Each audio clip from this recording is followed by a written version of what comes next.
तलाक दूंगी, लेकिन मेरी भी एक शर्त है। पति पत्नी के रिश्ता को कैसे संभाल कर रखना है, इस कहानी को जरूर देखिए। जब मैं रात को घर पहुंचता तो मेरे पति ने खाना लगाया। मैंने उसका हाथ अपने हाथ में लिया और कहा, मुझे तुमसे कुछ जरूरी बात करना है। वो शांत से बैठकर खाना खा रही थी। उसके आंख में कुछ दर्द साफ नजर आ रहा था। अचानक मुझे नहीं पता कैसे कहूँ, मगर मुझे उसे बताना ही था। मैंने बड़े शान से कहा, मुझे तलाक चाहिए। लगा जैसे उससे मेरे शब्द को कुछ फर्क नहीं पड़ा, बल्कि उसने मुझे पूछा, क्यों तलाक चाहिए। मैंने उसके सवाल को अनसुना किया तो उसे गुस्सा आ गया। उसने चम्मच उठाकर फेंक दिया और जोर से चिल्लाई, तुम इंसान नहीं हो। उस रात हमने एक दूसरे से बात नहीं की। वो रो रही थी। मुझे पता था कि वो जानना चाहती थी कि आखिर ऐसा क्या हुआ जो हमारा रिश्ता टूटने के कगार पर आ गया। पर मेरे लिए उनके सवाल का जवाब दे पाना नामुमकिन था। मैं अब किसी और से प्यार करने लगा हूँ। अब मुझसे उसे प्यार नहीं रहा। भर मन से मैंने तलाक की पेपर तैयार किए। उसमें लिखा था कि वो पूरा घर, कार और कंपनी की 30% शेयर ले सकती है इस तलाक के बदले में। लेकिन उसने उस पेपर्स को देखा और उसके टुकड़े टुकड़े कर दिए। वो औरत जिसने मेरे साथ जीवन के 10 साल बिताए थे, वो आज मेरे लिए अनजान हो चुकी थी। मुझे इन 10 साल का जो उसने मेरे लिए बर्बाद किए है, मगर मैं क्या करूं, जो हो चुका उसे बदल नहीं सकता था। क्योंकि मैं किसी और से अपनी पत्नी से भी ज़्यादा प्यार करने लगा था। आखिरकार उसके सब्र का बांध टूट गया और वो फूट फूट करके मेरे सामने रोने लगी। मेरे लिए उसका रोना एक तरह से उसकी हिराही की तरह था। तलाक की ये बात जो कई दिनों से मुझसे परेशान कर रही थी, अब बिल्कुल साफ हो चुकी थी। अगले दिन मैं घर काफ़ी लेट आया। मैंने देखा कि वो टेबल पर बैठकर कुछ लिख रही थी। मैंने शाम का खाना नहीं खाया था, लेकिन फिर भी मैं सीधे ऊपर जाकर अपनी कमर में सो गया। क्योंकि पूरा दिन सीमा के साथ रहने और कहीं जगह घूमने के बाद मैं थक गया था। वो शायद रात को उसी टेबल पर लिखते लिखते सो गई थी। सुबह उसने तलाक देने की शर्त बताई। वो मुझसे कुछ भी लेना नहीं चाहती थी। उसे सिर्फ तलाक के पहले 1 महीने का समय चाहिए था।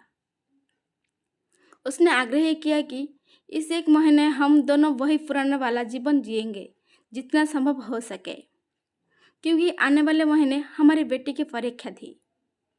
वो नहीं चाहती थी कि हमारे टूटे रिश्ते का प्रभाव उसकी पढ़ाई पर पड़े।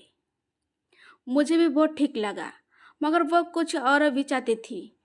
जैसे शादी के दिन में उसे उठाकर अपनी शयन कक्ष तक ले गया था, इसी तरह हर रोज 1 महीने तक मैं उसे शयन कक्ष से उठाकर मुख्य द्वार तक ले जाऊं। मुझे लगा वो पागलपन है, मगर इन आखिरी दिनों को थोड़ा अच्छा बनाने के लिए मैंने उसकी शर्त स्वीकार कर ली। मैंने सीमा को अपनी पत्नी की सभी शर्त बताई। वो हंसने लगी। उसे लगा कि मेरी पत्नी कितने भी तारीफें अपना ले, तलाक होना तो है। मेरी पत्नी और मैं किसी से भी इस दौरान नहीं मिलते थे, लेकिन उस दिन जब मैं उसे पहली बार उठाकर गेट तक ले गई तो हम दोनों को काफ़ी अजीब महसूस हो रहे थे।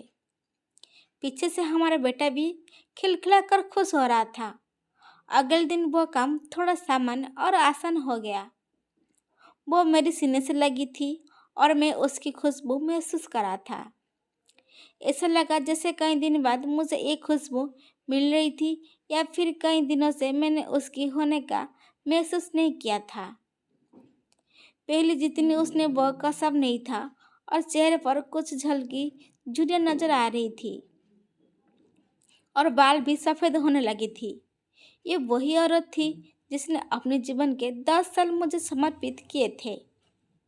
चौथे दिन जब मैंने उसे उठाकर तो वो पुरानी रोमांस लौटने लगी थी। 5वां और 6 दिन वो पुराना प्यार फिर जगने लगा। मैंने सीमा को इस बार में कुछ नहीं बताया था। अब उससे उठाना और आसान हो गया था। शायद हर रोज वो सब करने का मैं आदी हो गया था। एक दिन वो अपनी पसंद की साड़ी निकाल रही थी, लेकिन कुछ खास नहीं ढूंढ पाई। उसने सांस भरते हुए कहा कि उसके सारे कपड़े बड़े पड़ने लगे हैं।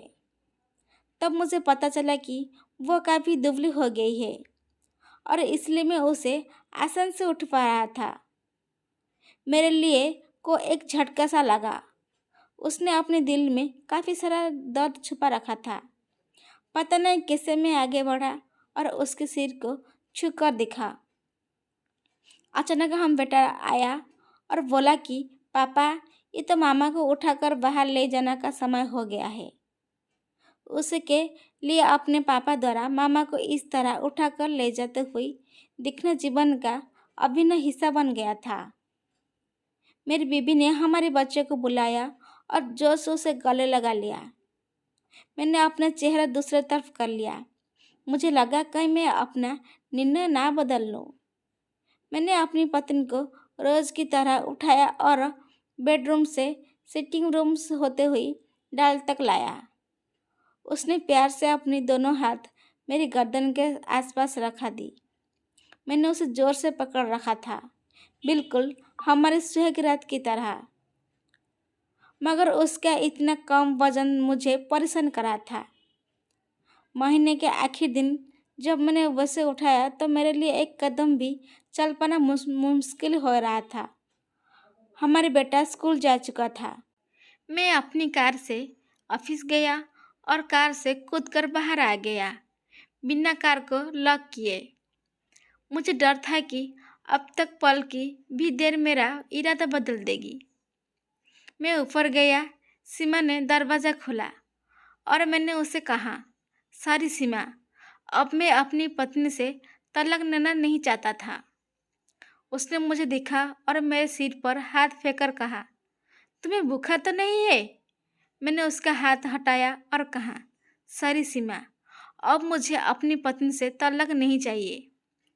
हमारी शादीशुदा ज़िंदगी शायद हम दोनों के ध्यान ना देने की वजह से बोरिंग हो गई थी, लेकिन इसका मतलब वो तो नहीं है कि हम एक दूसरे से प्यार नहीं करते।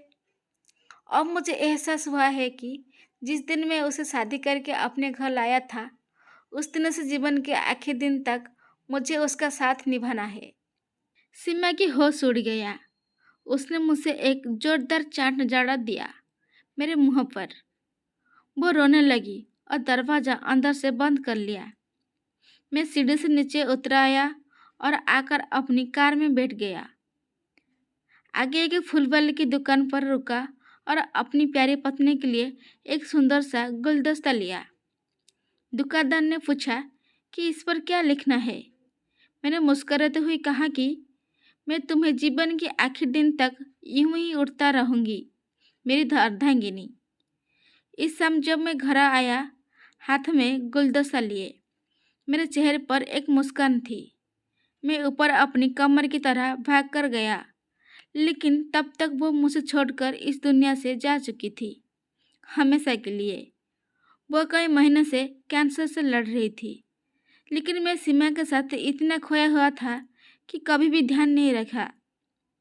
उसे पता था वो जल्दी से मुझे छोड़कर जाने वाली है, इसीलिए वो मुझे और मेरे बेटे के रिश्ता को टूटने की बचाना थी।